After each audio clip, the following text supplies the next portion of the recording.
Good evening, Council. Noting all are present. Next item is the moment of reflection, and I note that today is International Indigenous Appreciation Day.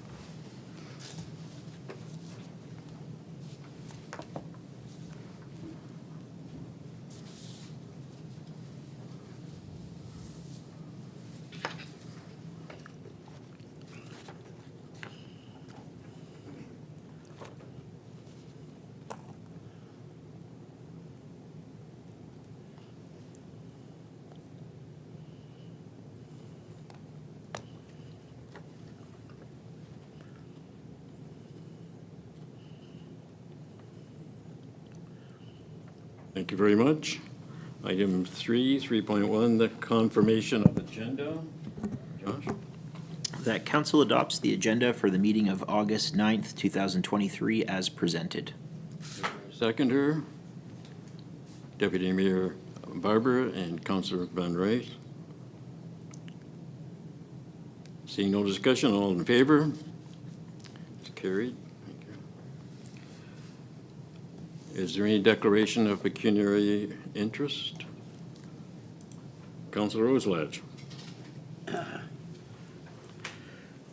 I do declare a pecuniary interest on August the 9th, 2023, council meeting. I, Arthur J. Oslach, have a pecuniary interest in respect to Action 8.8, Old Town Hall rental by the Elmer Malahide Museum Archives. I therefore declare the closure of pecuniary interest in the general nature thereof as follows. Waiver of rental fees. I do therefore agree to take part in any discussion or vote any question in respect to the matter, and shall not attempt in any way, whether during or after the meeting, to influence the vote of any question. All right, thank you, Councillor. We will excuse you when that item comes up. Thank you. Thanks.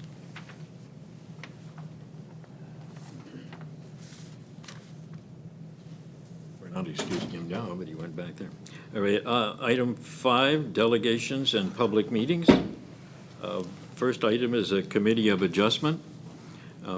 First, we need a resolution to recess and commence the committee of adjustment. Josh.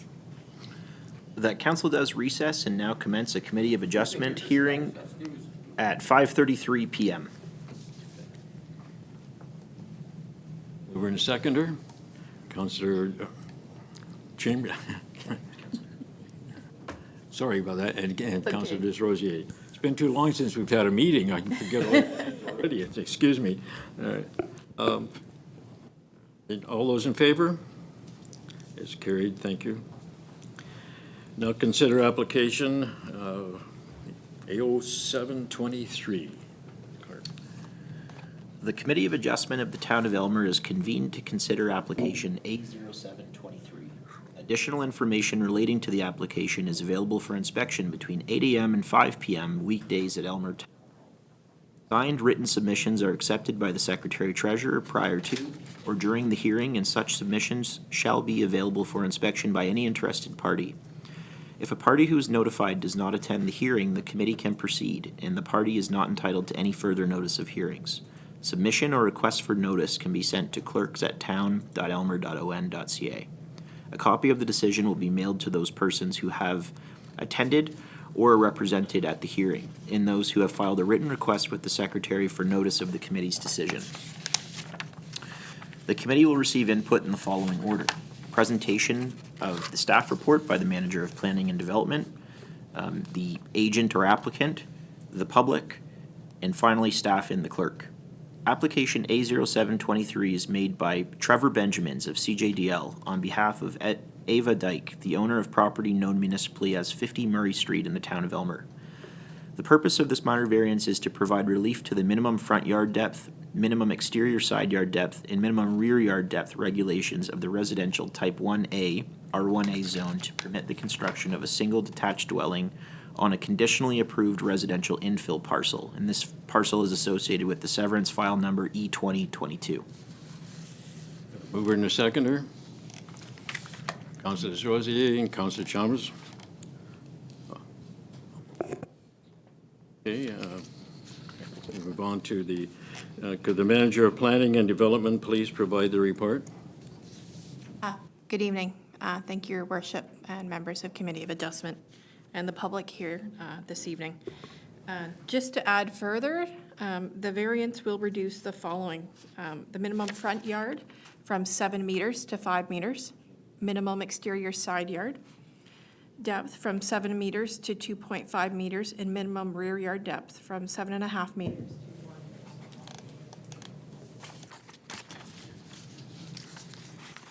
The application has been reviewed in accordance with the 4 tests as outlined in Section 45 of the Planning Act. I can conclude that the variance maintains the intent and purpose of the official plan.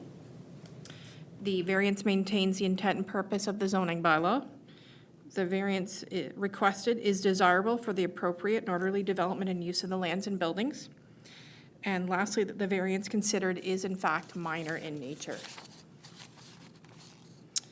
Therefore, it's the planning staff's opinion that the proposed application for minor variance is desirable for the appropriate development and use of the lands and meets the intent and purpose of the official plan and zoning bylaw regulations, and recommend that application for minor variance A07-23 be approved, subject to no concerns being raised through any oral or written submissions being received at this public hearing. Thank you.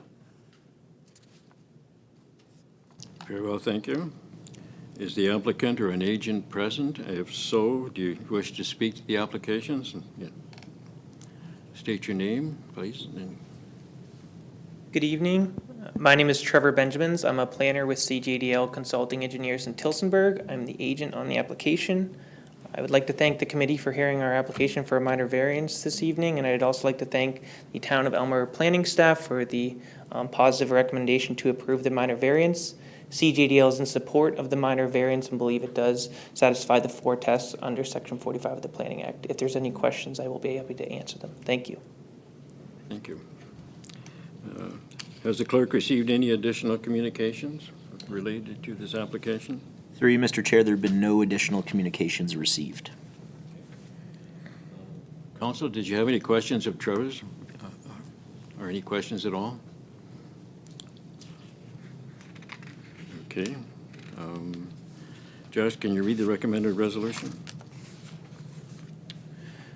Through you, Mr. Chair, the recommendation is as follows: that report Plan 2223, Planning Evaluation Report, application for minor variance A0723, respecting property known municipally as 50 Murray Street, be received for information, and that application for minor variance A0723, seeking relief from Section 6.3 zone requirements for the residential type 1A, R1A zone, as follows.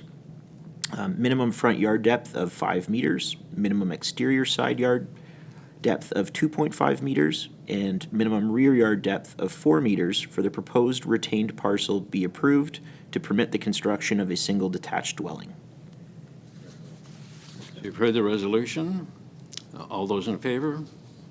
Is carried. Thank you. Now we'll have a resolution to adjourn the hearing committee.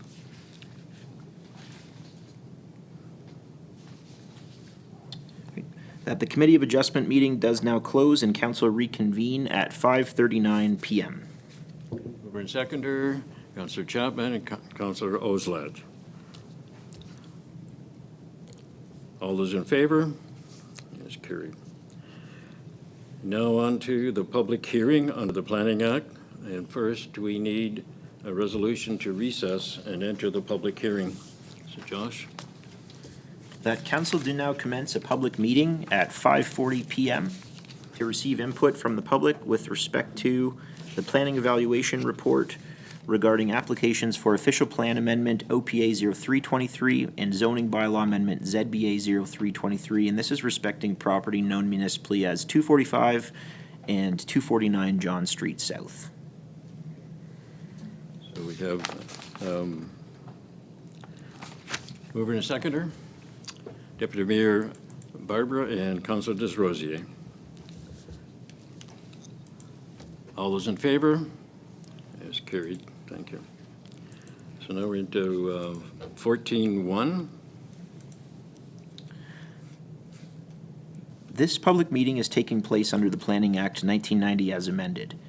At this public meeting, council will hear public representations regarding the planning evaluation report respecting the applications for official plan amendment 0323 and zoning bylaw amendment 0323 made by Trevor Benjamins of CJDL on behalf of P&O Unger Property Corp. Please note that those who do not provide comment or written submission prior to the decision of the appropriate authority may not be afforded the right to appeal to the Ontario Land Tribunal. Council will hear comments in the following order: presentation of the staff report by the Manager of Planning and Development, agent or applicant, the public, and finally staff and the clerk. Thank you. Could the Manager of Planning and Development please provide the report? Okay. Thank you, Your Worship. The purpose of the application for the official plan amendment is to redesignate the property from low-density residential to medium-density residential to permit medium-density residential use, in particular, 14-unit townhouse development. The purpose of the proposed zoning bylaw amendment is to rezone the subject lands from residential type 2 special provision zone 6, R2-6, to residential multiple second density special provision zone 11, RM2-11, to permit multiple dwellings, specifically townhouses, and to also permit a minimum interior side yard width, south side only, of 2 meters for a multiple dwelling containing 2 dwelling units. The property is currently vacant. Previous use of the property was commercial, specifically a laundromat and a convenience store.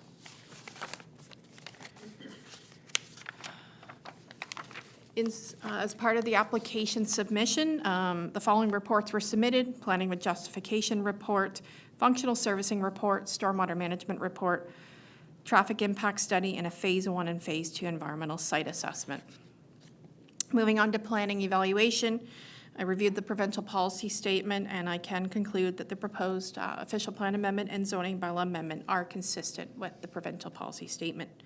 Next, in terms of the County of Elgin official plan, I reviewed the applicable policies, and I can conclude that the proposed official plan amendment and zoning bylaw amendment conform to the County of Elgin official plan.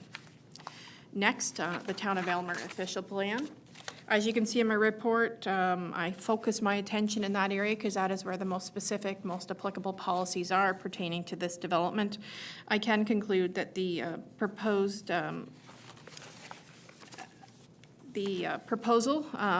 meets the policies of our official plan, and therefore the proposed official plan amendment and zoning bylaw amendment will conform to our official plan, subject to the proposed official plan amendment coming into force and effect. Next, the Town of Aylmer zoning bylaw. I reviewed the zoning. The current zoning does not permit this type of use, therefore a zoning bylaw amendment was required. I just want to note that due to the proposed layout and the developer trying to maximize the development ability of this lot, a 2-unit dwelling located on the south side of the lot is unable to meet the interior side yard width of the RM2 zone, which is proposed.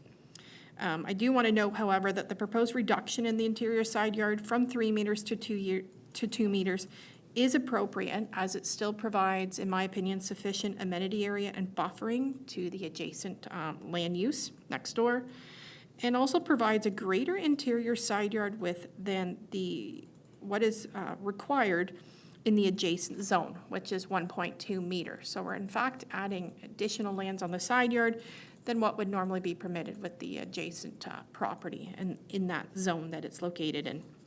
Therefore, the proposed zoning bylaw amendment will come into compliance with the zoning bylaw, subject to the zoning bylaw amendment being implemented. In terms of other issues or matters, it's important to note that this property is subject to site plan approval. Site plan approval will identify and address many different on-site features on this property to ensure that it functions adequately and does not have a negative impact on water quality, stormwater management, municipal operations, and neighboring properties. Also important to note that this property was subject to an environmental site assessment and record of site condition, and that is due to the previous commercial uses. It's important to note that when there is a change in use, land use, from a use such as commercial to a more sensitive land use such as residential, an environmental site assessment is required. I do want to note that the Phase 1 and Phase 2 environmental site assessments have been prepared on the property, and that the owners have applied for a record of site condition. It's my understanding that the owners will be in receipt of that record of site condition in the next few months from the Ministry of Environment. Also important to note that prior to the issuance of a building permit, the owners are required to provide the town's chief building official the record of site condition.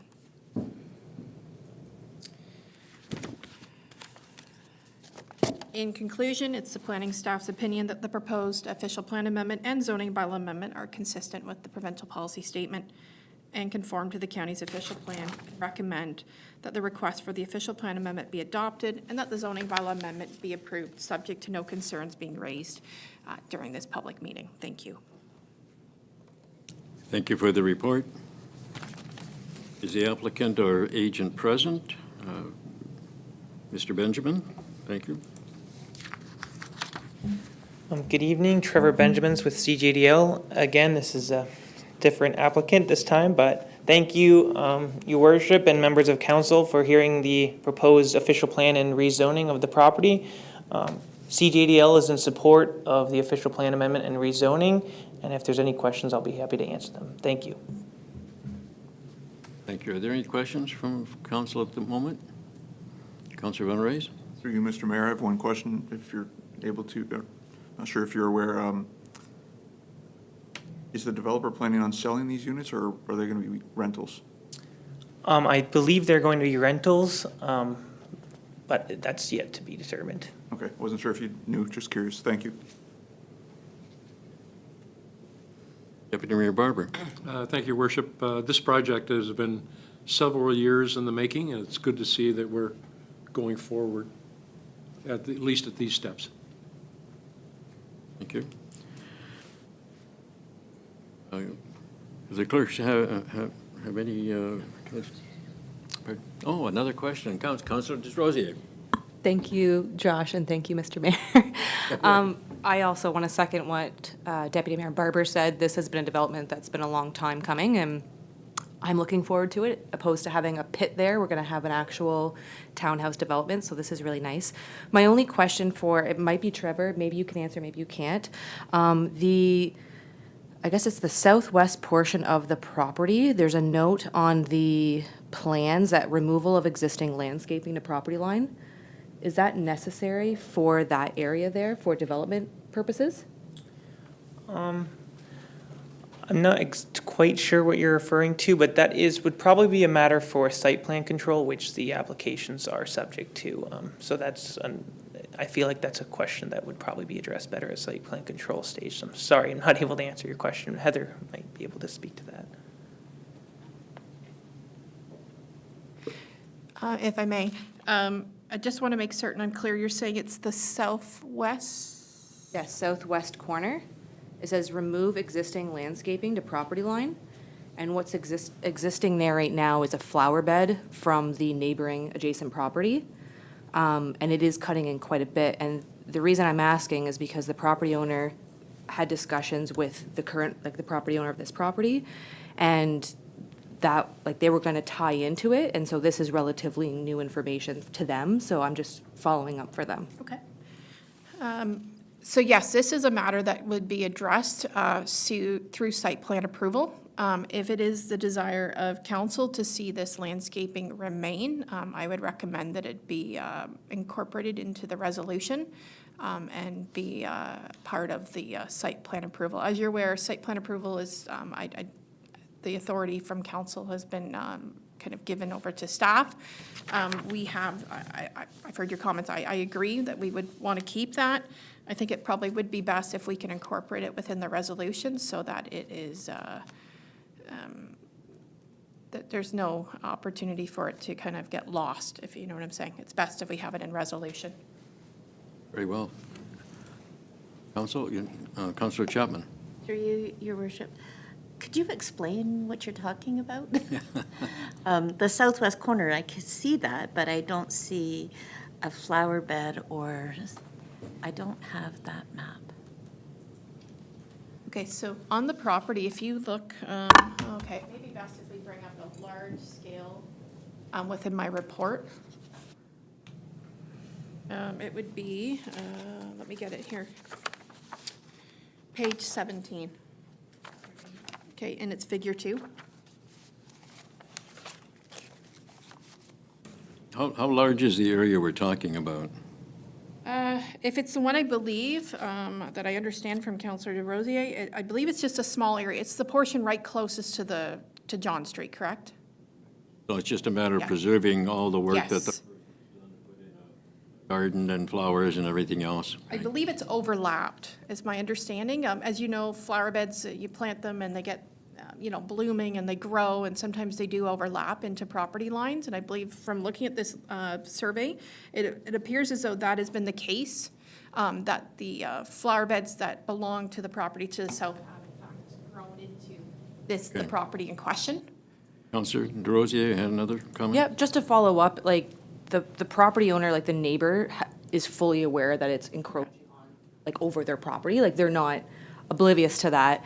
But it was more so that they were a little caught off guard because original discussions with the property owner of this development, they were, because this is an amenity area, they were tying into it, it was just grass space.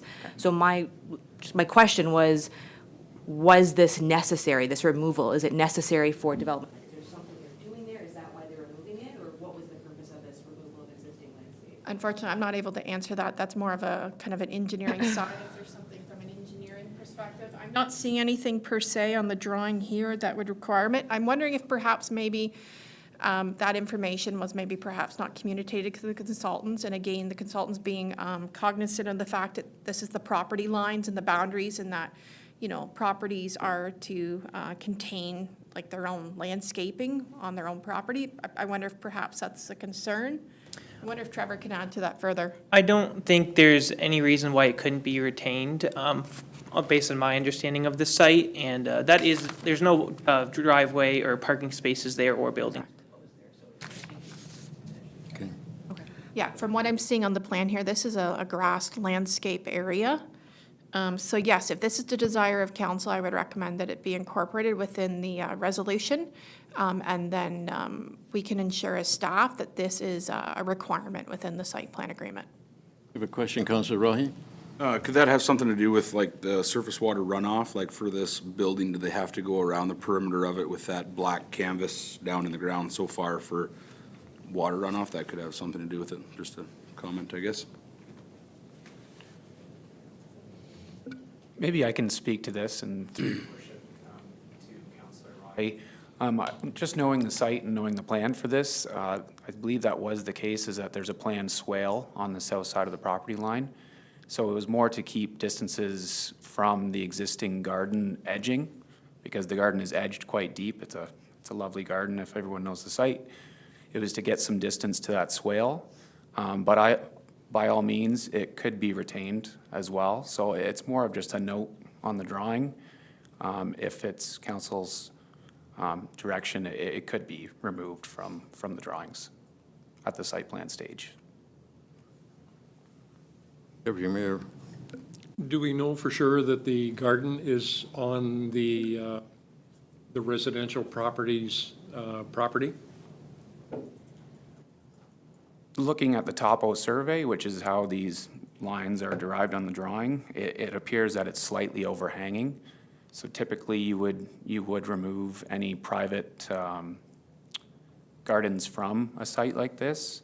Now, it could be retained in this case because it is just an amenity area, and the swale that I was referring to could be routed around the garden to a catch basin in the location.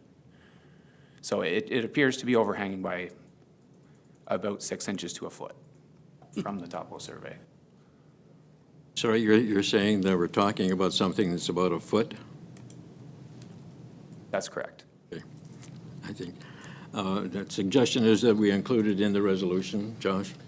Through you, Mr. Chair, just for the benefit of the the members, I'll read out sort of a draft clause that we could add, and just to confirm, so that the final clause would read that preservation of the landscaping in the southwest corner on the neighboring lands be preserved as a future condition within the site plan approval process.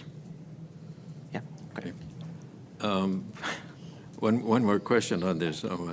If council decides to include this in the resolution, does that mean that the inclusion of this garden is forever or for now? What are you thinking about that? I mean, is that a weird question? Councillor Chapman? I also question, this landscaping is the neighbors, it's not the owners, and who's responsible for it?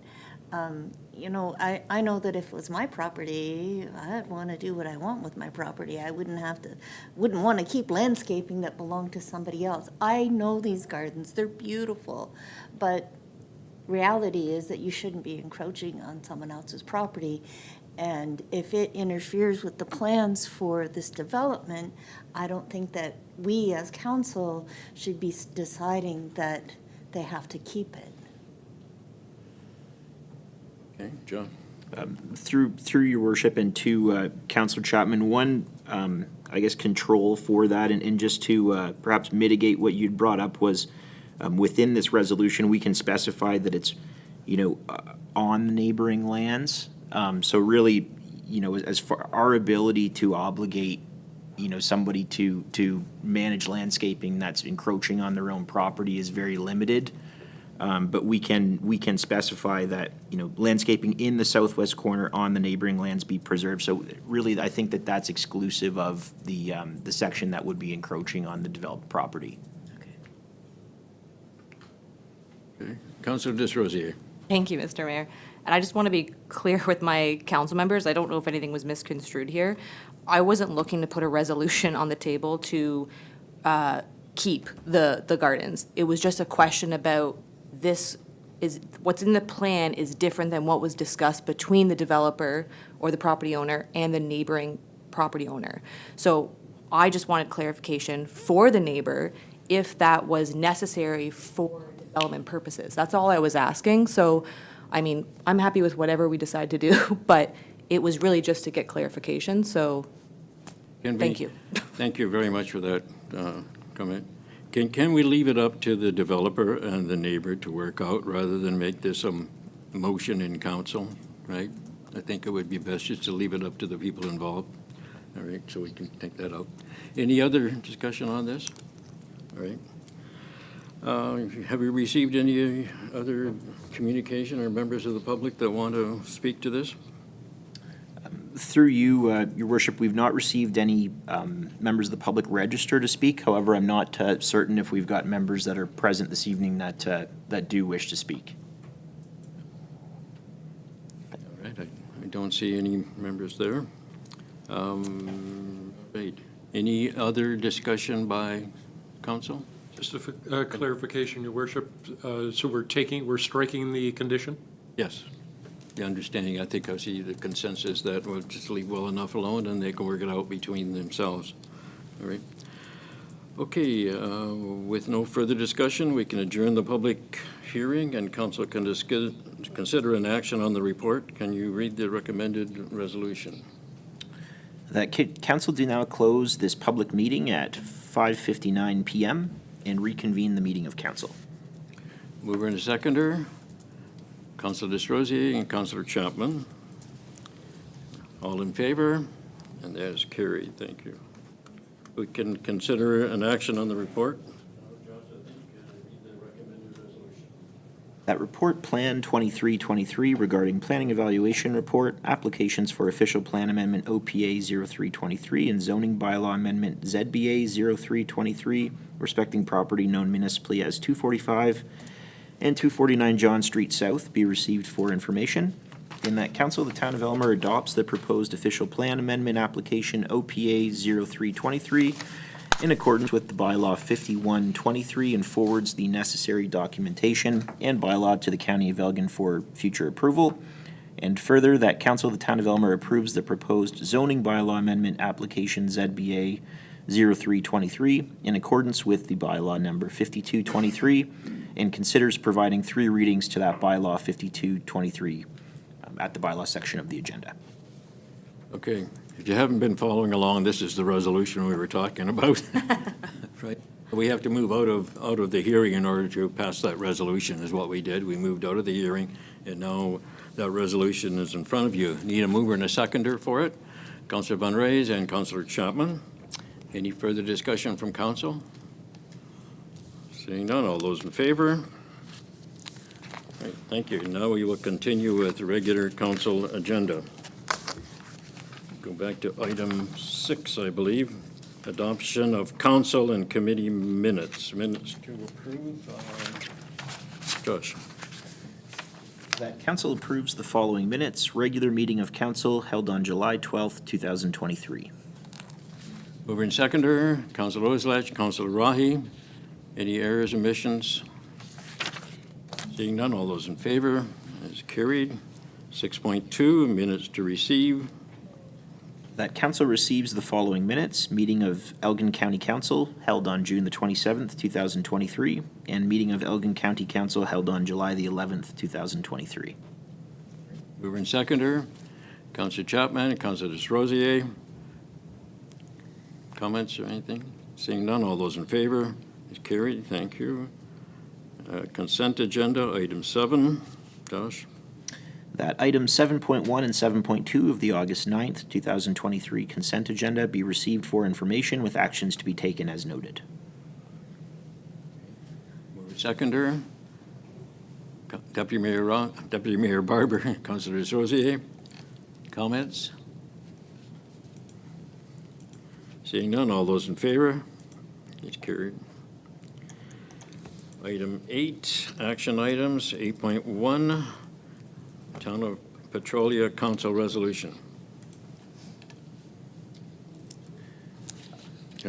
Through you, Mr. Mayor, so this was correspondence that was received and circulated to council within the council information pack. So the mayor had requested that items 8.1 and 8.2 be removed from that information package and added as action items onto the agenda for specific direction from this council. We can do 8.1 and 8.2 in the same resolution. Certainly. Yeah. So I guess let's make we have a motion. Certainly, yeah. Through you, Mr. Mayor, my understanding is that there's some support, or you're seeking support from council to endorse these resolutions and to follow up with the relevant provincial ministers with that letter of support. Yes, thank you. I should have said that. So the motion that we would send letters to both of these areas in provincial government from this council. All right, mover and a seconder. Councillor Chapman and Councillor Van Raes. The issue is basically the fact that they are both important to Elmer, and I asked for support from county council as well, and certainly I think we are actually doing a report at AMO on one of them, right? I believe the child care space. Yes. So, okay, comments? Your Worship, did you have any further information about local childcare availability? I think we may. Do we have some information? Yeah, yes, certainly. We got some good news just today that there will be childcare spaces opening up in Elmer. On the waiting list will be opened up on August 23rd for new childcare spaces at Assumption. So that's a brand-new facility. They don't know what date their start date will be, but we know it's a project that past term of council approved the zoning bylaw changes to allow that to happen, and certainly we're happy to see that go on. Councillor Chapman. I just have a question. Is there any information, through your worship, is there any information on how to get your name on that list? Because I know that there's many community members that would love to know how. I think Joshua. I happen to have the email in front of me, Councillor Chapman, so I'll read some of the information quickly. So we have been provided with a link from the City of St. Thomas to their, to their wait list platform. So the town will have a social media post going out in the next day or two with that link for registration. It says here that registration for the waiting list will open on Wednesday, August 23rd at 10 a.m. And then we'll also be providing an email address for anybody that has inquiries about that opportunity. Councillor Desrosiers. Thank you, Mr. Mayor. Just more information to follow up with Councillor Chapman's question. Who is responsible for hosting this daycare program? And my understanding, my confusion comes from it being in Assumption. Is it related to the Catholic faith? Like, is there eligibility requirements for those of Catholic faith, or is it open to anyone? Josh? Through you, Mr. Mayor, to Councillor Desrosiers. So as far as we understand, this is space that will be leased on that site and wouldn't have a formal affiliation with the school. So really the contact that we're communicating with right now is the manager of children's services from the City of St. Thomas and by extension the County of Elgin. So it's public spaces that are leased at that specific facility. So who is the contract, who's hosting it? Is it Elgin County then? Who? So it would be City of St. Thomas and in sort of that division. It would be social services. Yeah, and usually they have Combined service relationships. between the county and the city. Right. Okay, Councillor Van Raes. Through you, Mr. Mayor, quick question to Andy. Do they give you a timeline on construction for the addition? Certainly, if they're starting a wait list, I'd expect that they're have it hopefully open before the snow flies this year. Just curious, 'cause I was Excuse me. watching the progress, so I was wondering how quick they can get it up, get it built. Just to follow up from that question, I was told by the principal and the vice principal that it would be completed by September. Now, I think that's ambitious, but that's what they told me, so. Okay, good. Deputy Doing Mayor a Barber. drive-by, it's built. Sorry? Excuse me, doing a drive-by, it is built. Whether it's finished on the inside or not is another question. Okay, well, good news, I suppose, for the town of Elmer. Certainly, we can use it. All right, so we have a motion on the floor concerning sending letters to support child care services and homelessness and opioid crisis. All those in favor? It's carried, thank you. 8.3, Manager of Planning and Development. We have a resolution, Josh. That Council of the Town of Elmer receives a report Plan 2423 regarding Planning Evaluation Report, application for consent to sever number E5823, and that the application for consent to sever number E5823 relating to the property legally described as part of Lot 4 and Lot 5 on the north side of Pine, west side of King, Block 1, Plan 74, and known municipally as 74 and 76 King Street, be supported in principle with the recommended conditions for reasons set out in that report. And finally, that this report be forwarded to the Land Division Committee for review and consideration. Mover in a second, put it on the table. Councillor Desrosiers and Councillor Van Raes, thank you. We have Manager of Planning and Development. Heather. Thank you. I'll keep this really brief. This is just a residential infill lot located at the corner of Pine and King Street. In terms of planning policy, the proposed severance application meets the provincial policy statement. It also meets the policies of the County of Elgin official plan, as well as the Town of Elmer official plan. And as well, in terms of the zoning bylaw, there is a slight concern on the proposed lot frontage for the severed parcel, which is 11.89 meters. Minimum lot frontage for the R2 zone is 12 meters. At the time of application submission, a draft survey had not been prepared. I understand there's a bit of a wait for surveys. The owner is aware of the fact that I have this concern. So as a result of that, I've added an additional condition that a minor variance be enforced in effect for the proposed severed parcel. That'd be a condition of severance. Now, should the survey be completed and it be discovered that in fact there is 12 meters of frontage as opposed to 11.89 as submitted in the application, that condition would not be required. Thank you. Council? Nothing further to add. Council questions? Council Roselach? Yes, Your Worship. Yes, Your Worship.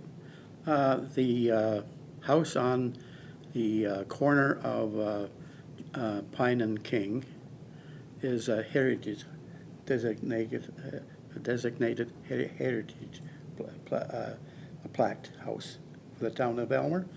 Does the severance infringe on anything heritage line? No. So in terms of a property having a heritage plaque or, and I don't believe this is the case here, but I have experience with heritage planning. So when it comes to heritage planning, the heritage the heritage designation applies to the home itself. So if you were to if a homeowner was to propose any exterior changes or interior changes or additions to the home, that would be subject to a review by a heritage committee. Severing land from the parcel is not subject to the heritage designation. Thank you. Any other questions or comments? Seeing none, all those in favor? As carried, thank you. 8.4, Director of Financial Services, Josh? That report, Finance 1823, respecting the asset management plan, be received for information, and that council approve the updated asset management plan for 2023 and direct staff to provide periodic updates as required. Mover and seconder. Councillor Chapman, Councillor Desrosiers. Heather? Thank you, Mr. Mayor. Through you and to members of council, we went through some of the changes in the Finance Committee, so I won't go through those again. But basically, this document, as I had mentioned when this first came out, will be a continuously updated document. We'll close our year end with the new information. We'll continually update the replacement values for those assets as we see fit. I just wanted to mention that we'll be able to eventually use this for the contribution to capital, which is the goal, and the contribution to show council of the gap is substantial currently. So I don't want us to have, not realize or not think that we aren't putting enough away. We definitely aren't, but we're at least doing something, which I think is great. And this document will definitely be updated on an annual basis, as I said, with whatever information we can possibly update it with. Council? Deputy Mayor Barber? Thank you, Worship. To Heather, assuming that the contractor will be drawing progress payments as the work goes along, do we get the loan in a lump sum, and can we I think, invest? Deputy Mayor Barber, I think you're one ahead of us. Sorry? We're dealing with I'm the sorry. asset I'm management sorry. plan. apologize. I did reference the water tower in this report, but there will be a debenture report. We can talk about that with. I apologize. Yep. Save my question. Yep. Anyone else? Seeing none, all those in favor? That's carried, thank you. 8.5, the Director of Financial Services dealing with the water tower. Thank you, Mr. Mayor. Sorry. That report, Finance 2023, be received for information, and that council approve the debenture bylaw 5023 to be forwarded on to Infrastructure Ontario in the amount of $6.7 million. And further, that the remaining amount for debenture be held back until a later date when the funds are required by bylaw upon finalization of the final amounts required. Thank you, mover and seconder. Deputy Mayor Barber, Councilor Riley. Heather. Thank you, Mr. Mayor. Basically, we weren't able to provide council with a final interest rate until August 2nd. which is included in this debenture bylaw. So the rate that they've offered is 4.88%. It's a semi-annual serial debenture. Starting interest payments on this loan in 2024 principal and interest will be $769,000. The reason why we debentured only 6.7 instead of 7.7 is because in the meantime, Rob and Andy have reviewed and Terry have reviewed the water tower quote, and there's a couple items that they've removed. I didn't want to debenture the whole 7.7 million because there are penalties if we don't expend those funds. I don't want to have to pay them back for the funds that we expend, so I expect that the remaining million will maybe turn into $500,000 or a few $100,000. If we don't require those funds and we can pay for them out of reserve, I will first. But I just forewarning council, there may be another debenture bylaw on top of this one that will be held at the same rate. We've locked the rate in. We have up to, I think, 3 or 4 years in order to debenture it. These funds will be expelled in the next 8 months. So they will basically go into our reserve, sit there until required by the vendor to get paid. Deputy Barber. Further to my question, while I was waiting for council to catch up. Assuming that the contractor will be drawing as work progresses, we get the 6.7 in one lump sum. Can we invest anything that's not due?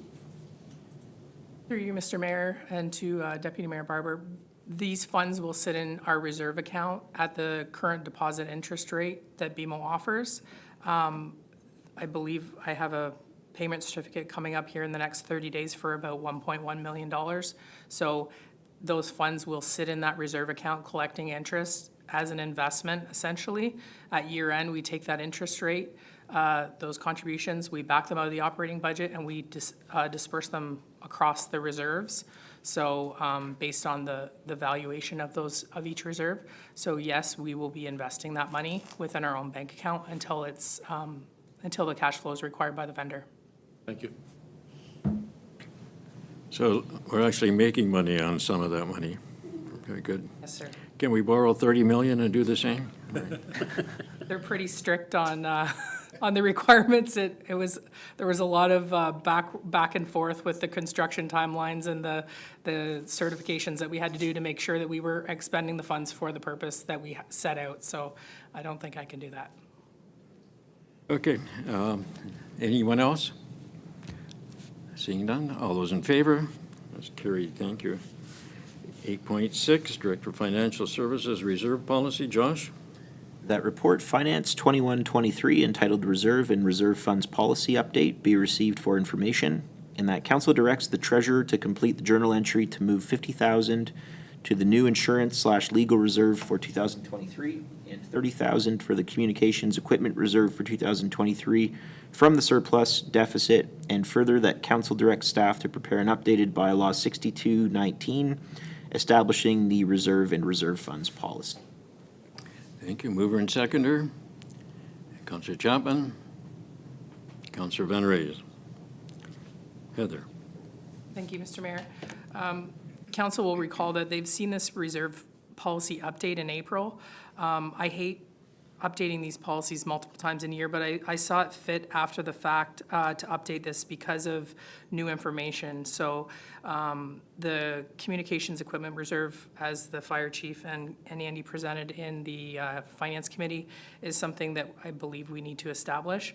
So, and therefore I would create a new reserve. I would take it out of the surplus deficit current reserve that we have, so that council had a start already on that fund for me to present for year end. I would also move 50,000 of the current surplus deficit reserve to insurance and legal reserve. And the reason why I've grouped the two together is not every year do you have insurance costs or claims, not every year do you have legal extraordinary legal costs or claims, but I feel that this is a prudent move for council in order to make sure that they have those funds set aside should something happen. We've been really, leaning the operational budget, taking a lot of things out of it, making sure that it's close to budget, that the actuals are close to budget every year, and I don't want this council to fall short if they don't have those reserves available in the event that we have more insurance claims or any legal claims for that matter. Okay, council? Seeing no questions, all those in favor? Carried, thank you. 8.7, Director of Emergency Services, Fire. That report, Fire 923, entitled Elmer Fire Department Mid-Year Update, be received for information. Mover and seconder, Councilor Rahi, Councilor Von Reyes. Fire Chief. Thank you, Your Worship. Good evening, members of council. As you can see, it's a pretty straightforward report. It's our halfway mark for the update on the fire department. I knew council had a big package in front of them, so I tried to give them a different format, a little fun that you could just glance through and get all the information that was necessary. So the one thing I will bring everybody's attention to is the calls responded to as of June 30 is probably closer to 75 at this date. So if anybody has any questions for me, I'd be more than happy to answer them. Thank you. Thank you. Council? Councilor Chapman. Through you, Your Worship, it's not so much a question as a compliment. We've had many calls this year, and your team, as usual, has stepped up to the plate and does an amazing job. Anyone else? Seeing none, all those in favor? It's carried. 8.8, which is Director of Corporate Services, dealing with the Elmer and Malahide Museum.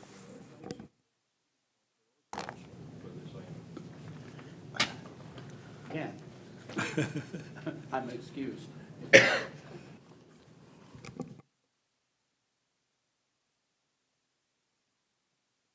The resolution reads that Report Clerk 4223 entitled Elmer Malahide Museum and Archives Facility Use Request be received for information and that council provides direction to staff.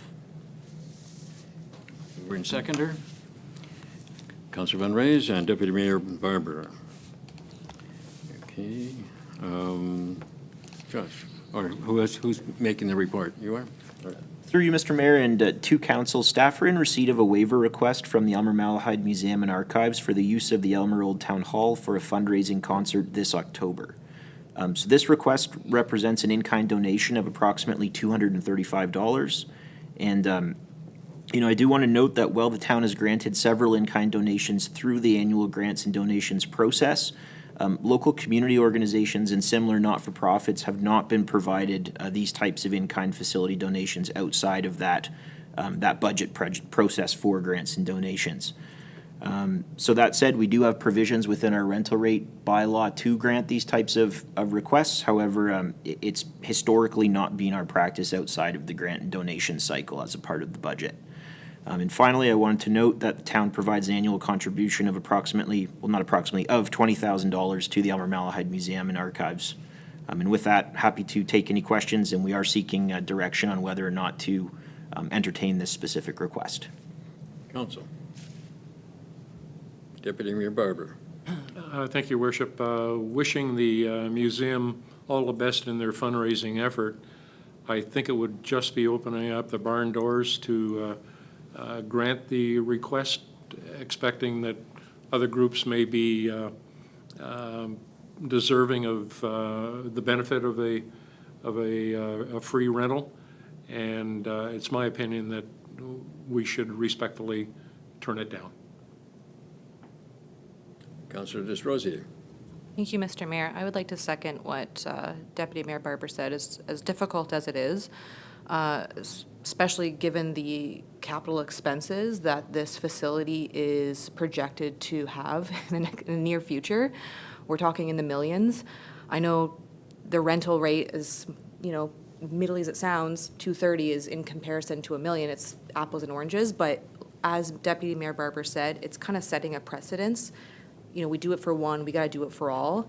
And those rental rates, while they are small, they do add up. So, the whole idea with that facility is trying to generate as much revenue as we can to facilitate these future expenses. So, unfortunately, I am going to agree with Deputy Mayor Barber to deny the request. Councilor Von Reyes. Through you, Mr. Mayor. Well, I support the museum, and I think anything that we're doing at the Old Town Hall is great to bring people out there to show the building that we have and what we can do there. To Josh, is there another route that they can go to apply for an in-kind donation to get this rental fee covered? I know it's a small amount, and the issue is, like you said, opening the door to other agencies going the same route.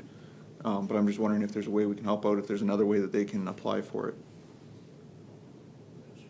Through you, Mr. Mayor, and to Councillor Van Raes, perhaps in the follow-up correspondence, it sounds like this is the direction that council's heading. We could remind them that option for in-kind donations is available in the annual grants and donations process. And, even if they didn't necessarily assign a date to that in-kind donation on the year, we could still consider that request for, say, 1 or 2 rentals in the 2024 calendar year. So perhaps they can consider that when they submit their upcoming request here for 2024. Thank you. Councillor Chapman? Through your worship, I also think that we need to remember that not only do we give them $20,000 a year, but we're also giving them the revenue from the sale of the existing museum. So I think that we've more than done our part for supporting the museum, as much as it's a big part of our community and they do need the funds. I don't think that it's our responsibility to give them more funds than we already have. Anyone else? I would like to also comment that I've been a supporter of the museum for decades, and certainly would like to support the museum in all kinds of ways, but not this one.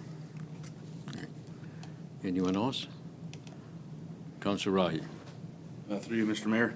The museum is a fantastic thing to have, but they are also one of our biggest grant takers. So I think that what we do already for them is more than fair.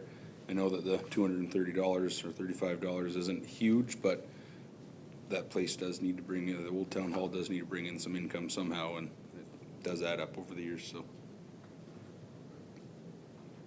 Okay, thank you. Motion reads to support the museum's request.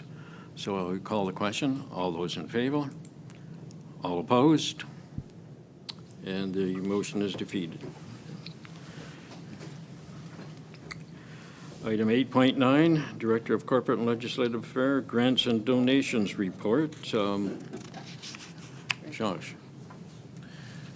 Right, through you, Mr. Mayor, the resolution reads that report 4423, titled Grants and Donations, Operational Budget Forecasting be received for information, and that council directs staff to proceed with option blank. There's 2 options provided within that report.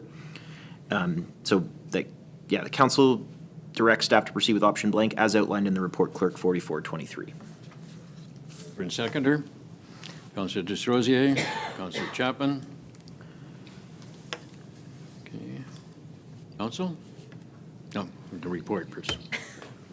Through you, Mr. Mayor, 2 members of council, as the town has expedited its operational budget process throughout the years, we found that the current October 31st deadline for community grants and donations has become misaligned with the budget cycle. So in other words, as Heather is preparing this operational budget, she really needs an understanding of what number she's plugging into this operating budget before October 31st. So in order to address that issue and to be able to give council good numbers as we go through this budget process, staff have come up with 2 different options that could reconcile the issue. So the first option has to do with establishing a total grant and donation budget prior to review and approval of requests. And what this would do is enable the treasurer to input accurate financial forecasting into the budget while maintaining that current October 31st deadline. And ultimately, by us setting that budget, this would enable the Finance Committee to consider requests within the set budget and use criteria within the approved policy to award community grants and donations. So this approach could be beneficial in that it would limit major year-to-year variances in community grant requests. And if council is in favor of this approach, staff would prepare a summary report for the upcoming meeting in September to outline historic grant and donations total for the town. and comparable municipalities to help inform our establishment of a 2024 budget total for grants and donations. The alternate option, so that's option A. Option B would see us amending the existing October 31st deadline to September 30th. So we would be reaching out to all of our community groups and other organizations that are requesting grants and letting them know that we require their application 1 month earlier to realign that grant donation timeline with the expedited operational budget timeline. So again, we're looking for some direction on which option is preferable to council, and with that, I'll answer any questions that council might have. Okay, Council. Councilor Desrosiers. Thank you, Mr. Mayor. I'm in support of option A, setting a budget with the Finance Committee. I think that's a great suggestion. A question I do have for Josh, though, is in the eligibility requirements for the grants, it states that the applicant must spend the grant funding on the sole purpose for which it was awarded. So where is that being verified? Like, is there receipts that are submitted at the end of the year, or how are we verifying that the previous year applicants are spending that grant funding on the sole purpose for which they applied for? Through Mr. Mayor and to Councillor DesRosiers, great question on that. I would say that the method of advising the town of those expenditures varies a little bit from recipient to recipient, but generally for our organizations that are receiving larger grants, they are including their previous year's budgets in their new applications. So that's one requirement that we have. So when we get that new grant application, we can look at essentially their books from the year prior and ensure that those funds were expended. But that said, it really is council's prerogative to look at those details more closely. And I think that it's something that, especially in the context of having a set budget total, staff would be looking at very diligently and ensuring that those requirements are met in order to maintain eligibility for requesters. Can I follow up? Thank you. Is there somewhere where we can access that information? Like, is it made public in a report? Because, correct me if I'm wrong, but these grants are funded through tax dollars, right? So it should be, for transparency, it should be public information. Where can I find that if I want to look that up? Through you, Mr. Mayor, certainly there are some different options, and this is a good point that you're catching on here. There are some different options that you can look at for council, often used for community improvement programs. When you have like a facade improvement grant, there's often an agreement or a contract that's entered into and the submission of invoices to the town, and at which point portions of the grant funding are paid out. Community grants aren't usually, in my experience, operated like that. Usually it's we approve it and you flow the one-time money out, and if the museum or cemetery goes belly up in a year, you're out. And it doesn't have the sunset clause because it's often harder to track. But with the larger dollar value ones, there's certainly, we could look at developing contracts or agreements for these organizations to enter into to have some binding effect, and we could come up with a standard template for reporting if you want. At this time, a lot of the grant policy looks at really new events or new capital investments in the community, but because this has been such a historic process, a lot of the larger grants are certainly operational funded, and that wasn't the intent of this policy as worded at this time.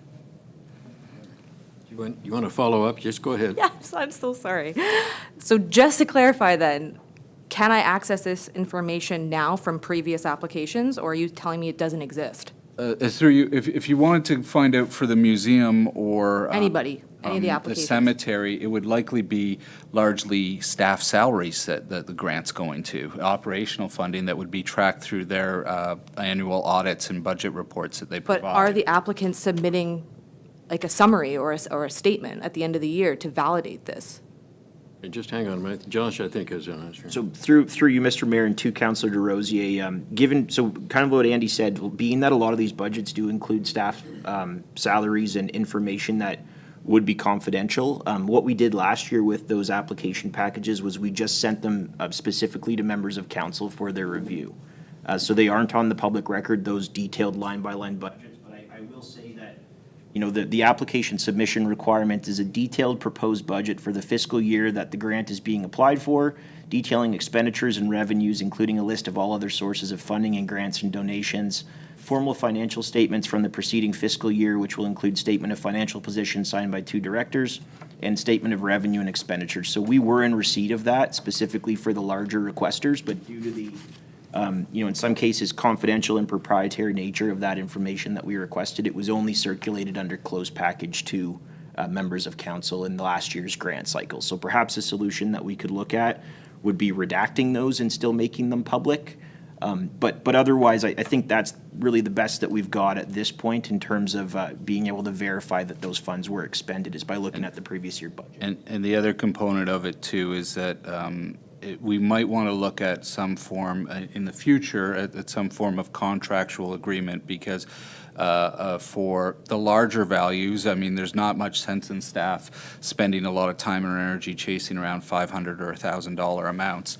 But right now, if we gave somebody a grant funding and a week later they went defunct, there is no mechanism for us to recover money from that amount. So that's one of the challenges that we have with this current process. And usually it's common in how municipal government works is that that's kind of the nature of the community grants to keep the burden low. But we certainly can look at options for that.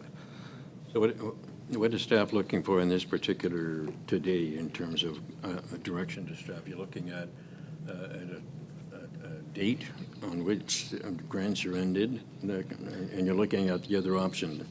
Certainly. So the option A has to do with setting that total operational budget amount, and we would bring a report on October 6th, or rather September 6th, for council to determine what's reasonable. And then option B would simply be amending the current October 31st deadline to September 30th. Again, with both the purpose of both of them being to better align this process with our operational budget timeline. Okay, so let's go with the option A or B. Deputy Mayor Barber. Thank you, Worship. I'm leaning toward option B. Option B allows us to modify the amount of the request at our discretion, and then perhaps work toward what option A is striving for. And remembering that we do have basically 2 large groups that take the bulk of the money, but there are several groups that are taking relatively small amounts. Christmas parade, the soccer people, those types of things are not a big number per se, but it's important to the group. Roselach? I'm for option B. I coincide with Deputy Mayor B. Chapman? I'm with option A of setting a budget, and then they can propose that we give them $20,000, but if we don't have that in our already designated budget, we can adjust the amount that we give them. I think that by setting a predetermined amount, then we're not tempted to go beyond what we're fiscally able to do. And with having fiscal restraint high priority, I think that would be the best way. So you're looking at option A is what you're looking at. Frankly, I don't see why we can't do both. One deals with setting cap, the other one deals with the timeline. Why can't we do both? Right. Okay, I'm seeing all kinds of consensus on saying we can do both. Certainly, yeah, through your worship, I agree. Yep. All right. Any objection? I don't see any objection to that, so we can make the motion, read that we're giving direction to staff to do both of those options. All right. So if you could read the, I guess, just short form, the new resolution. Certainly. So this is moved by Councillor DesRosiers and seconded by Councillor Chapman. That report clerk 4423 entitled Grants and Donations Operational Budget Forecasting be received for information, and that council directs staff to proceed with implementing both option A and B as outlined in the report clerk 4423. And specifically, that has to do with establishing a total grant and donation budget prior to review and approval of requests, and amending the existing October 31st deadline to September 30th. And staff will follow up with requesters to communicate that change. I noticed everyone nodding. I think the mover was Councilor Desrosiers. You have no problem with changing it to that? Yeah, that's good. Okay, good. All those in favor? That's carried, thank you. 8.10, Director of Corporate Services, noise bylaw. Okay, Josh.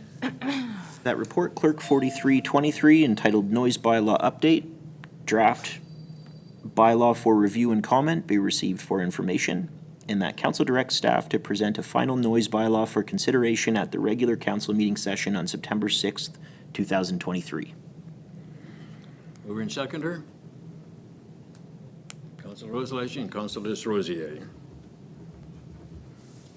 Okay, report. Through you, your worship, and two members of council, staff are currently in the process of reviewing some of our more commonly cited or referenced bylaws and just ensuring that they continue to meet the needs of the community. So the purpose of this report is to solicit feedback from council and the public on the draft bylaw revisions for the noise bylaw. And we're hoping to include an updated version with any additional feedback that we receive on September 6th for council consideration.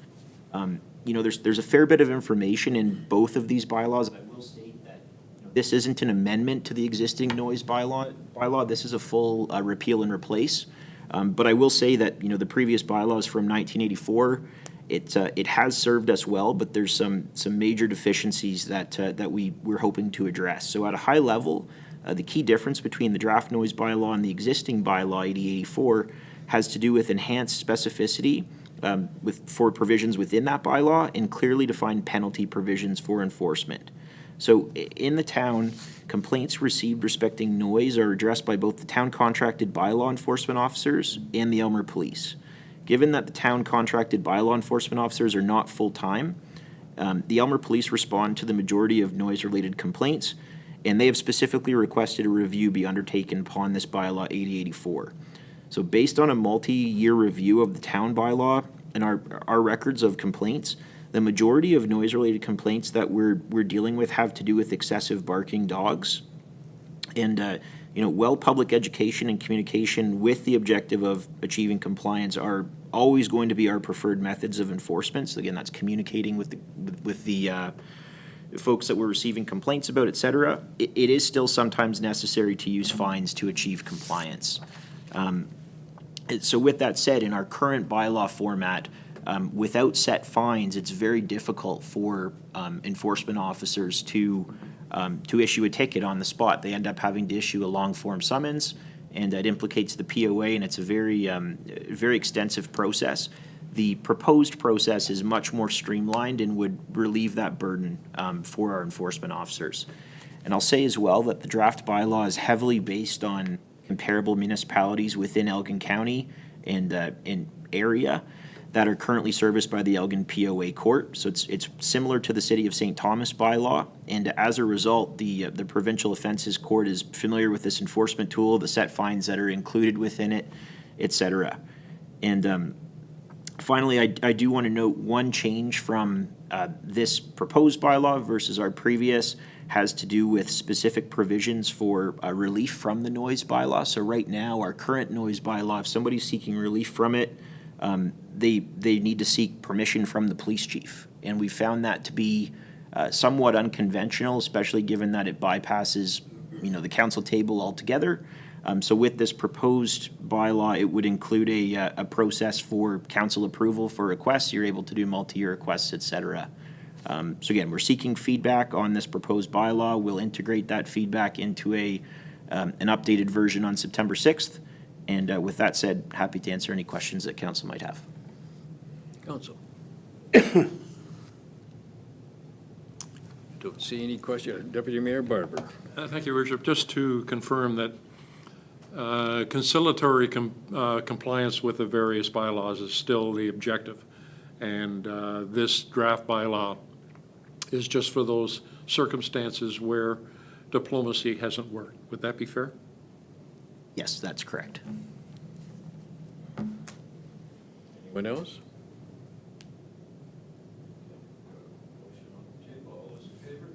You have a question before? I did, Counselor, or through you, Your Worship. It's in regards to number 6. It says, "Any sound made by any animal or bird which disturbs the peace, quiet, comfort, or repose of any individual in the neighborhood." That's pretty vague. The previous one says something about, just let me find it here.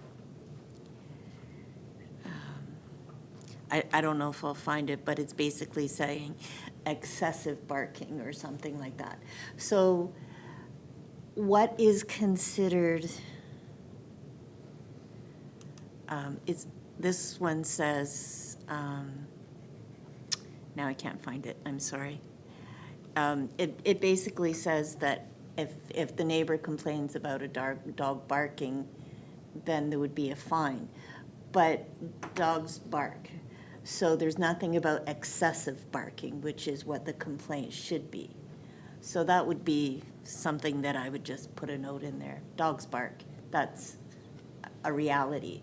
But to disturb a neighbor, some neighbors are more sensitive than others, so one bark from a dog could be enough to offend the neighbor, where excessive barking is when the dog is outside and is barking for 20 minutes straight and no one puts it under control. So I'd just like to see a little bit more detail in that.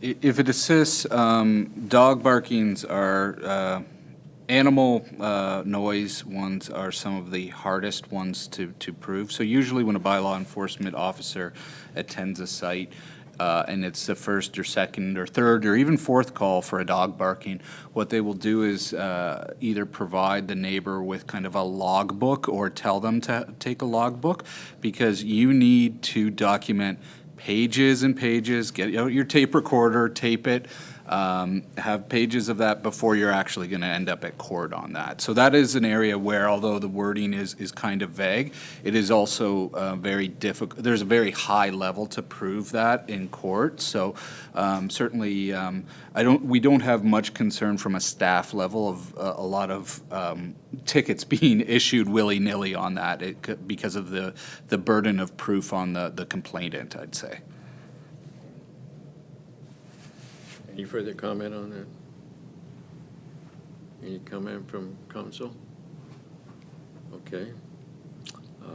Then we'll go with the resolution. All those in favor? It's carried. Thank you. And so we now have new business and matters of urgency. Reading of bylaws. I think we have a number of bylaws requiring third reading. Josh? That council considers giving 3 readings to the bylaw 5023, being a bylaw of the Corporation of the Town of Elmer to authorize the borrowing upon serial debentures in the principal amount of $6.7 million towards the cost of a water tower project in 2023. Bylaw 5223, being a bylaw to amend the bylaw 5799, being the zoning bylaw of the Town of Elmer. Bylaw 5123, being a bylaw for the adoption of the official plan amendment number 24. Bylaw 5323, being a bylaw to amend bylaw 718 as amended, which is the procedural bylaw.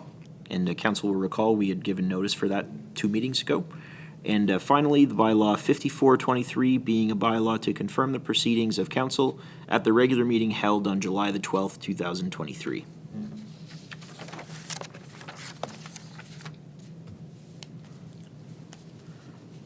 Okay. Mover and seconder, Councilor Desrosiers and Councilor Van Raes. Any comments, questions on any of those bylaws? Seeing none, all those in favor? That is carried, thank you. Item 11, inquiries by members. Councilor Desrosiers. Thank you, Mr. Mayor. I understand staff has already given council an update regarding the Main Street fire, but I'm personally having a lot of inquiries from the public about it. So I've already spoken to Andy and Josh about giving us a public update about it, just so the public can know, and then they can stop asking me, so. Who wants to go first? Josh. Certainly, through your worship, I am pleased to report that we have some substantial progress to report as of today. As it stands, there's, the 3 independent properties. We've got the subject property where the fire occurred. Their engineer is currently working with the consultant engineers of both neighboring properties to ensure that the demolition works that are currently underway aren't going to adversely impact those respective buildings. So as Tyler and I, again, we're copied on these emails, we're kept in the loop, but really the town doesn't have a direct role in this process beyond supporting them however we can. But we understand that some of the details and the hurdles that had to be overcome with respect to shoring those buildings to facilitate that demolition have been addressed by the engineer representing the real estate office that had burned down. And, the town has been in touch with all parties respecting the necessary demolition permits. Everything is ready to go on the part of the town. Again, we're just waiting for all 3 of those engineers to be in agreement about the process that will be followed for that demolition. So, again, we've been in consistent contact. We're in receipt of those necessary permit applications, and we're very hopeful that that work will take place in the coming months. Okay. Councillor Oslodge. Yes, Your Worship, to Josh. When will we update the animal bylaws? Through you, Mr. Mayor, to Councillor Oslage, that's something that the deputy clerk and I are currently working on. We've just about got a first draft done of an updated animal control bylaw, and I expect that council will review that in either late September or early October. Anyone else? All right, thank you.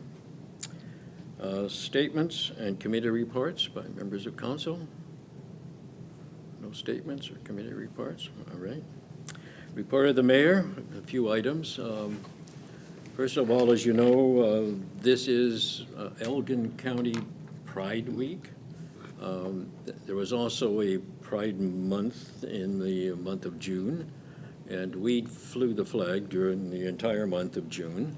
And in prior arrangement with the local Pride organization, we didn't fly the flag right now. We are not flying the flag right now, but that's something that we arranged ahead of time. I'm not sure what we'll do next year and try to coordinate that, but I do want to comment that, we had a very successful Pride picnic, the first in Elgin County, actually, in Elmer on Monday. There were about 100 people that attended. And certainly, there have been reports about incidents in the town of Elmer concerning pride flags, and certainly that is not who we are. There are minor incidents, and the police have been successful on all occasions, I think, with those incidents. So we are in an inclusive community, as evidenced by the fact that we have a number of different communities within the town of Elmer. So I was very pleased to attend the Pride picnic. Secondly, I want to mention that there will be a town hall meeting on September the 25th, which is a Monday, I believe, which will begin at 6:30. It will be emceed by Brett Houston, I believe, or John Houston, as objective moderators for that. It'll be at the town hall, the old town hall. Thirdly, this is a Wednesday night, and I would have expected everybody in town to know that on Wednesday night, there's something called the East Elgin Music Society, which plays at the band shell, but not everybody knows that. So still, for those people out there watching, come down on Wednesday night, starting, I think, just about now. And there's 4 more of them, I think, after today, to watch free country music, mainly. And finally, I do want to thank another part of Elmer. This thank you goes to an organization rather than an individual, although individuals are very much important in this organization. This organization has only existed, really, for 6 years. And in those 6 years, it has helped a tremendous number of people in the town of Elmer. It has probably served in those 6 years something like 350,000 free meals. And by now, you probably know what I'm talking about, a kind of a jewel in the town of Elmer, the Family Central. The Family Central not only welcomes people that are in need of an overnight stay, the homeless. It also welcomes people who have drug issues, offers drug counseling. It does offer life skills to people who stay there. It has room for 16 beds downstairs. It is supported by many members of the community in terms of volunteers and also in terms of like restaurants and supermarkets here provide free food to Family Central. I think the main part of it is that it does offer the life skills training to people who are in need of that. And I remember talking to several, and I say several, 2 people actually, who went through the life skills training at the Family Central and indicated how much it changed their lives. They came in as a person who was in need of drug counseling and very, very low in terms of their concept of self, and have now holding down a job and have moved out of the Family Central. So it provides a great service to local people.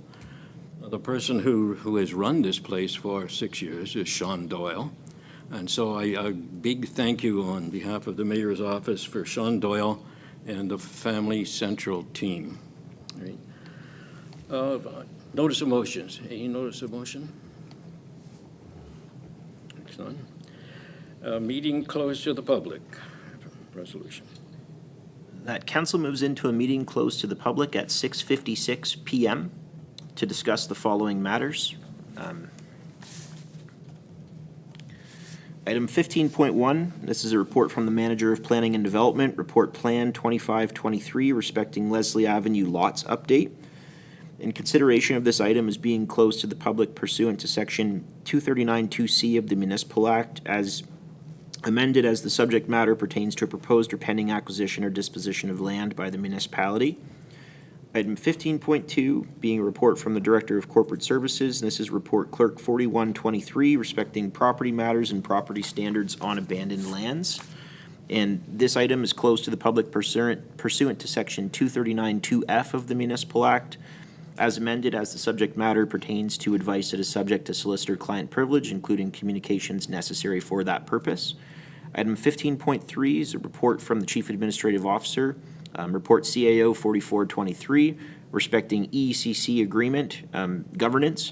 In consideration of this item is closed to the public pursuant to Section 239(2)E, F, and K of the Municipal Act as amended as the subject matter pertains to litigation or potential litigation, including matters before administrative tribunals affecting the municipality, advice that is subject to solicitor-client privilege, including communications necessary for that purpose, and a position, plan, procedure, criteria, or instruction to be applied to any negotiations carried on or to be carried on by or on behalf of the municipality or local board. Item 15.4 is a report from the Chief Administrative Officer respecting, named CAO 4523, and this is respecting recruitment, Parks and Recreation Manager. And this item is closed to the public pursuant to Section 239(2)D of the Municipal Act as amended, as the subject matter pertains to labor relations or employee negotiations. Item 15.5 is a report from the Chief Administrative Officer, Report CAO 4623, entitled Legal Update Employee-Related Matter. And this item is closed to the public pursuant to Section 239(2)B and F of the Municipal Act as amended, as the subject matter pertains to personal matters about an identifiable individual, including municipal or local board employees, and advice that is subject to solicitor-client privilege, including communications necessary for that purpose. And we've got item 15.6, which is a report from the Director of Financial Services and the Human Resources Manager, which is Report Finance 1923, entitled Market Survey Update. And this item is closed to the public pursuant to Section 239(2)D of the Municipal Act as amended, as the subject matter pertains to labor relations or employee negotiations. And finally, item 15.7 is a report from the Chief Administrative Officer, Report CAO 3923, entitled CAO Annual Performance Appraisal.